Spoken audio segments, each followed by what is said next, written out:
Faleminderit, i nderuar i kryesues, të nderuar zëvendës kryeministra, ministër i nderuar, kolegë dhe kolege deputet të nderuar. Pa dyshim që ky projekt ligj sa i përket bujqësisë dhe zhvillimit rural është në projektet me rëndësi më vitale dhe më të rëndësishme për zhvillimin ekonomik të Kosovës.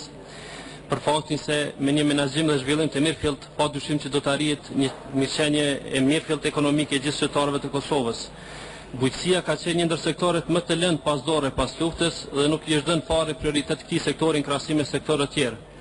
Se sa e pa zhvilluar ka qenë bujqësia, tregon shkalla e ulët e importeve, shkalla e lartë e importeve nga produktet uja ndërsa shkalla e ulët e eksporteve të produkteve kosovare bujqësore. Faktor tjetër që dëshmon edhe shkallën e ulët të zhvillimit të bujqësisë është edhe fluksi i madh të banorëve nga zonat rurale drejt zonave urbane.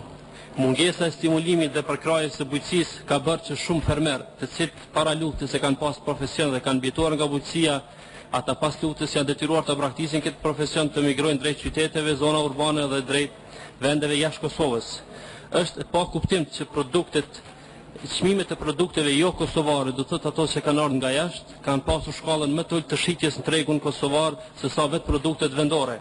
Këtë dëshmon edhe mos zhvillimi i adekuat i bujqësisë.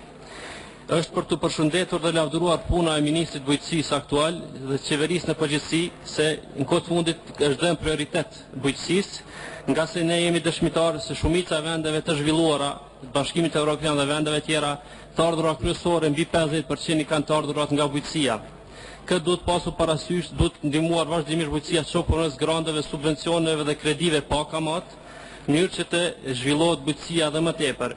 Unë nuk do të kisha më ndalë më shumë në këtë projekt ligje, kam vetëm vërejtjen për mos i përsëritur ato që kolegët tjerë i përsëritën, të neni 22 i këtij projekt ligji ku thuhet se nëse bujqit nuk i përmbahen marrëveshjes, atëherë parashihen xhoba me kamat, çka nuk është e drejtë për tregun e tyre dhe zhvillimin e mirëfillt të tyre. Parashihen xhoba në bazë në enit të gjarë dhe sot po teket xhoba me kamat. Ju falenderit.